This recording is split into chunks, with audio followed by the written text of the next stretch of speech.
31শে মার্চের মধ্যে রাজ্যে আরো 300 কোম্পানি কেন্দ্রীয় বাহিনী আসছে, এমনটাই জানা যাচ্ছে। পার্থ প্রতিম ঘোষ আমাদের প্রতিনিধি সরাসরি রয়েছেন এই মুহূর্তে আমাদের সঙ্গে। পার্থ, এখনো পর্যন্ত 480 কোম্পানি বাহিনী এসেছে, মোট 2500 কোম্পানি বাহিনী আসবে আমরা জানি।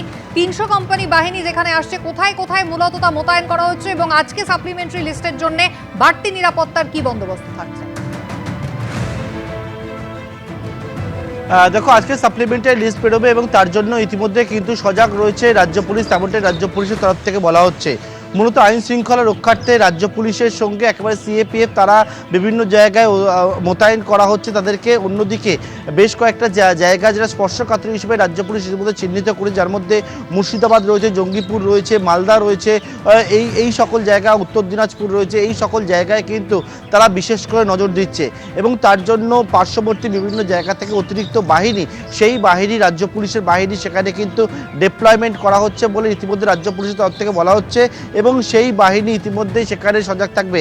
কারণ এইভাবে কীভাবে স্পর্শকাতর চিহ্নিত হয়েছে, সেখানে হচ্ছে যেখানে বিবেচনাধীন ভোটারের সংখ্যা অনেকটাই বেশি, সেই জায়গায় সাপ্লিমেন্টারি লিস্ট বেরোবার পর যাতে কোনো রকমভাবে আইন শৃঙ্খলা কোনো অবনতি না ঘটে, তার জন্যই কিন্তু এই অতিরিক্ত বাহিনী মোতায়েন করা হয়েছে এবং বাহিনীর সঙ্গে একেবারে সিএপিএফ তারা কিন্তু থাকবে, কেন্দ্রীয় বাহিনী থাকবে, তেমনটাই রাজ্য পুলিশ সূত্রে জানানো হচ্ছে।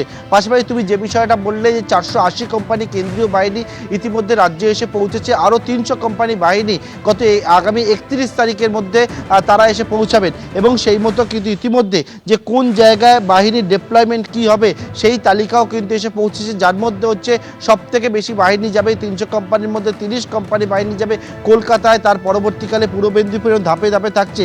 যেমন হচ্ছে দেখো যে ইসলামপুরে 9 কোম্পানি যাবে, রায়গঞ্জে 3 কোম্পানি, দক্ষিণ দিনাজপুরে 7 কোম্পানি, মালদায় 15 কোম্পানি, মুর্শিদাবাদে 13 কোম্পানি, জঙ্গিপুরে 3 কোম্পানি, রানাঘাটে 5 কোম্পানি, হাওড়াতে 13 কোম্পানি, পাশাপাশি কলকাতায় 30 কোম্পানি, বারাসাতে 9 কোম্পানি, অন্যদিকে হচ্ছে বসিরহাটে 13 কোম্পানি, এছাড়া হচ্ছে বারুইপুরে 17 কোম্পানি, ডায়মন্ড হারবারে 6 কোম্পানি, পূর্ব মেদিনীপুরে 20 কোম্পানি, এই রকম ধাপে ধাপে বিভিন্ন জেলায় এই 300 কোম্পানি বাহিনীর ডিপ্লয়মেন্ট, সেই ডিপ্লয়মেন্ট কোথায় কী হবে সেটাও কিন্তু ইতিমধ্যে নিশ্চিত হয়ে গেছে। অর্থাৎ আজকে একদিকে সাপ্লিমেন্টারি লিস্ট বেরোবে, সেটা নিয়ে ইতিমধ্যে রাজ্য পুলিশের ডিজিপি তিনি একটা ভার্চুয়াল বৈঠক ইতিমধ্যে শুরু করেছে এবং পাশাপাশি হচ্ছে বাহিনীর ডিপ্লয়মেন্ট কোথায় কী হবে সেটাও ইতিমধ্যে ঠিক হয়েছে। পার্থ, ধন্যবাদ।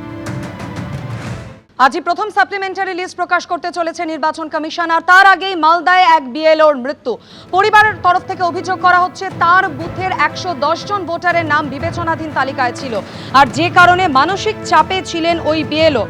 গতকাল রাতে গুরুতর অসুস্থ অবস্থায় তাকে হাসপাতালে নিয়ে যাওয়া হয় এবং তারপরে চিকিৎসকরা তাকে মৃত বলে ঘোষণা করেন। পরিবারের অভিযোগ এসআইআর নিয়ে অত্যধিক চাপের কারণেই মৃত্যু হয়েছে ওই বিএলও। এসআইআর প্রক্রিয়া চলাকালীন একের পর এক বিএলওর মৃত্যুর অভিযোগ, আত্মহত্যার অভিযোগ সামনে আসে, অসুস্থ হওয়ার অভিযোগ সামনে আসে। আজ যখন বিবেচনাধীন ভোটারদের একেবারে নিষ্পত্তি হতে চলেছে, প্রথম দফার সাপ্লিমেন্টারি লিস্ট প্রকাশিত হতে চলেছে, তার আগে ফের একবার এক বিএলওর মৃত্যু। মালদার ঘটনা, ঠিক কি ঘটনা ঘটেছে, বিএলওর পরিবারের তরফ থেকে কি অভিযোগ করা হচ্ছে, আরো বিস্তারিত আমাদের জানাবেন প্রতিনিধি সোমক লাহিড়ী আমাদের সঙ্গে রয়েছে। সোমক, দেখো, ঘটনাটা ঘটেছে মালদার চাঁচল 2 নম্বর ব্লকের অন্তর্গত মালতীপুর বিধানসভা কেন্দ্র এলাকায়। উৎপল থোকদার নামে এই বিএলও, তার পরিবার জানিয়েছে যে বিএলওর কাজ করার পর থেকে তিনি অসুস্থ হয়ে পড়েন। প্রায় 110 জনের নাম বিবেচনাধীন তালিকায় চলে গেছে, এরপর থেকে আরো বেশি অসুস্থ হয়ে পড়েন। এই পরিস্থিতিতে তাকে অসুস্থ অবস্থায় চাঁচল হাসপাতালে নিয়ে গেলে চিকিৎসক মৃত ঘোষণা করে। মাধুরী, ধন্যবাদ সোমক।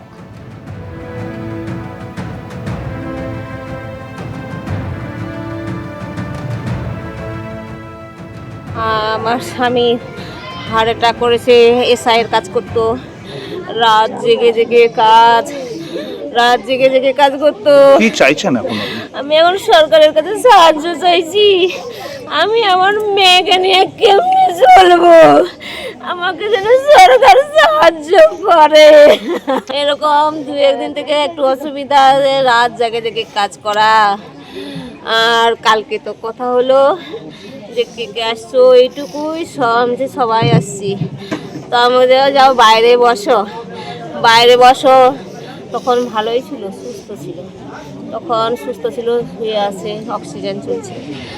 আর তারপরে আবার ডাকলো, তখন আর সহ্য হচ্ছে না, তোমার সব খুলে